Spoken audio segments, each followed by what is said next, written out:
The Partnership of the Thief and the Liar. There was once upon a time a thief who, being out of a job, was wandering by himself down by the seashore. As he walked, he passed a man who was standing still, looking at the waves.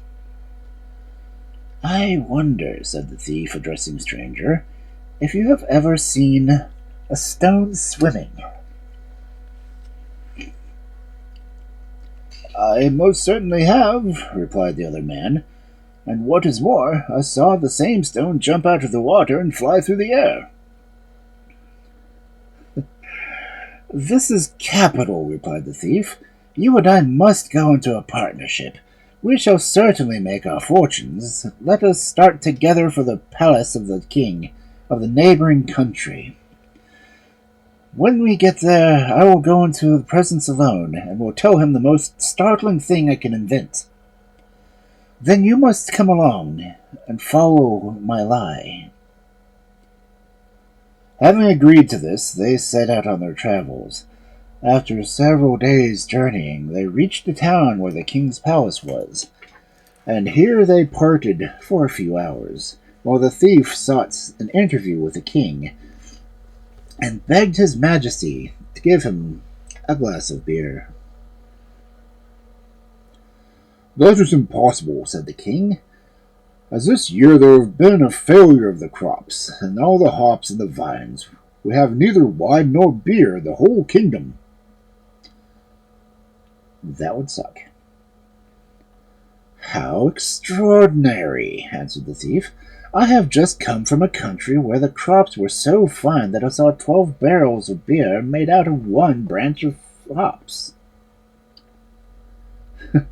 "I bet you 300 florins that is not true," answered the king. "And I bet you 300 florins it is true," replied the thief. Then each staked his 300 florins, and the king said he would decide the question by sending a servant to that country to see if it were true. So the servant set out on horseback, and on the way he met a man, and asked him whence he came from. And the man told him that he came from the self-same country which the servant was at that moment bound. "Well, if that is the case," said the servant, "you can tell me how high the crops grow in your country, and how many barrels of beer can be brewed from one branch." "I can't tell you that," answered the man, "but I happened to be present when the hops were being gathered in, and I saw that it took 3 men with 3 axes 3 days to cut down one branch." Then the servant thought that he might save himself the long journey, so he gave the man 10 florins and told him he must repeat to the king what he had just told him. And when they got back to the palace, they came together in the king's presence. And the king asked him, "Well, is it true about the hops?" "Yes, sire, it is," answered the servant, "and here's a man I have brought with me from the country to confirm the tale." So the king paid the thief the 300 florins, and the partners once more set out together in search of adventures. As they journeyed, the thief said to his comrade, "I will now go to another king and tell him something still more startling, and you must follow and back up my lie, and we shall get some money out of him. Just see if we don't." When they reached the next kingdom, the thief presented himself to the king and requested him to give him a cauliflower. And the king answered, "Owing to a blight among the vegetables, we have no cauliflower." "That is strange," answered the thief. "I have just come from a country where it grows as well as 1 head of cauliflower filled 12 water tubs." "I don't believe it," answered the king. "Well, I bet you 600 florins it's true," replied the thief. "And I bet you 600 florins it is not true," answered the king. And he sent for a servant and ordered him to start at once for the country whence the thief had come, to find out if his story of the cauliflower was true. On his journey, the servant met with a man, and stopping his horse, he asked him where he came from, and the man replied that he came from the country to which the other was traveling. "Well, if that is the case," said the servant, "you can tell me what size cauliflower grows in your country. Is it so large that one head fills 12 watt tubs?" "I have not seen it," answered the man, "but I saw 12 wagons drawn by 12 horses, carrying one head of cauliflower to market." And the servant answered, "Here, 10 florins, my man, you must have saved me a long journey. Now come with me and tell the king what you have just told me."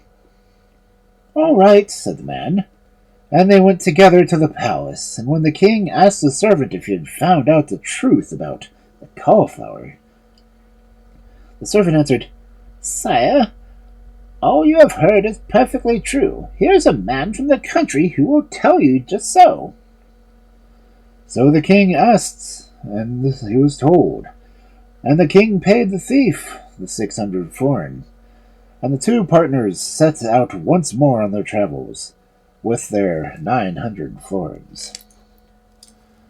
When they reached the country of the neighboring king, the thief entered the royal presence and began conversation by asking if his majesty knew that in an adjacent kingdom there was a town with a church steeple on which a bird had alighted, and that the steeple was so high and the bird's beak so long that it had pecked the stars out till they fell out of the sky. "I don't believe it," said the king.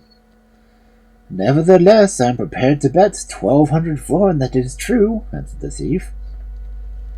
"And I bet 1,200 florins that it is a lie," replied the king, and he straightway sent a servant into the neighboring country to find out the truth.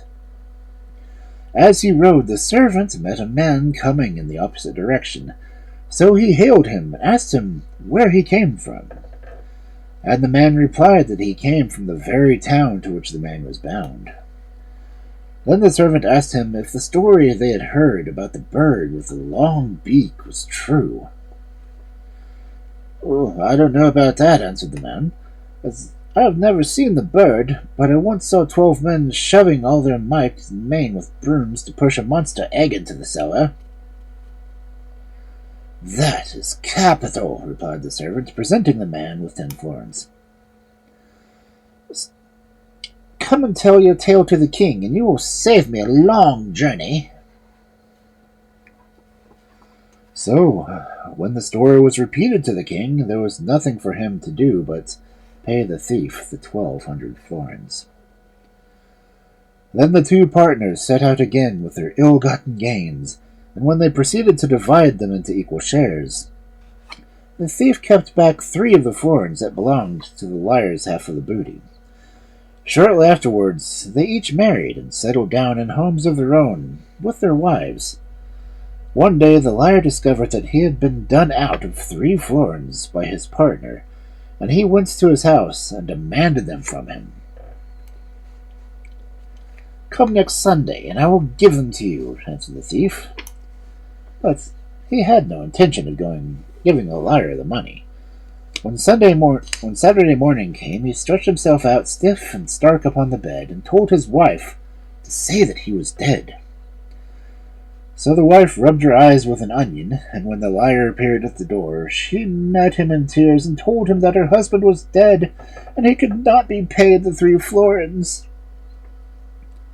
But the liar, who knew his partner's tricks, instantly suspected the truth and said, "And as he has not paid me, I will pay him out 3 good lashes of my riding whip." At these words the thief sprang to his feet, and appearing at the door, promised his partner that if he would return the following Saturday, he would pay him. So the liar was satisfied with the promise. But when Saturday morning came, the thief got up early and hid himself under a truss of hay in the hayloft.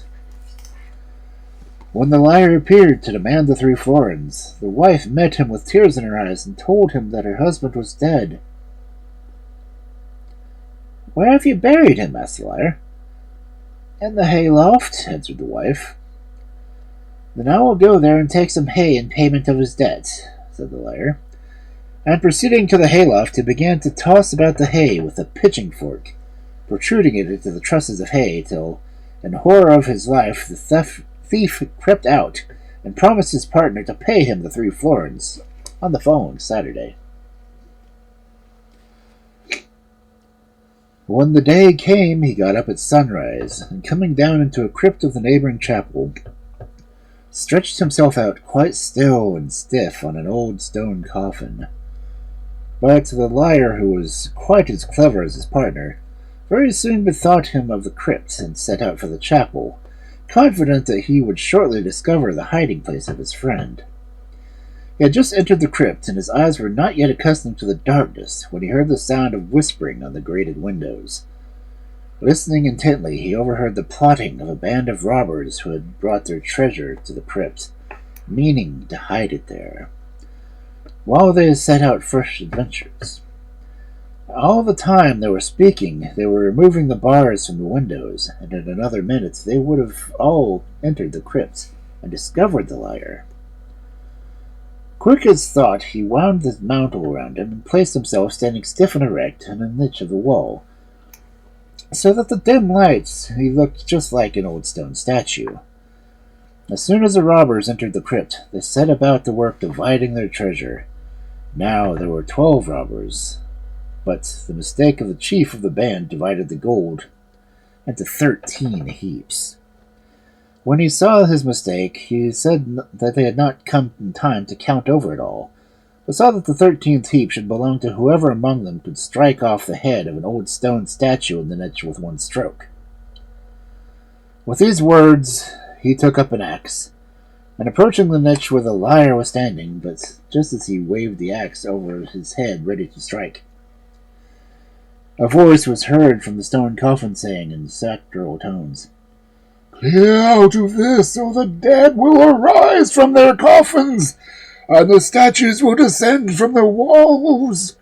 You will be driven out more dead than alive." And with a bound, the thief jumped out of his coffin, and the liar from his niche, and the robbers were so terrified that they ran helter-skelter out of the crypt, leaving all of their gold behind them, and vowing that they would never put another foot inside the haunted place again. So the partners divided the gold between them and carried it to their homes. And history tells us no more about them.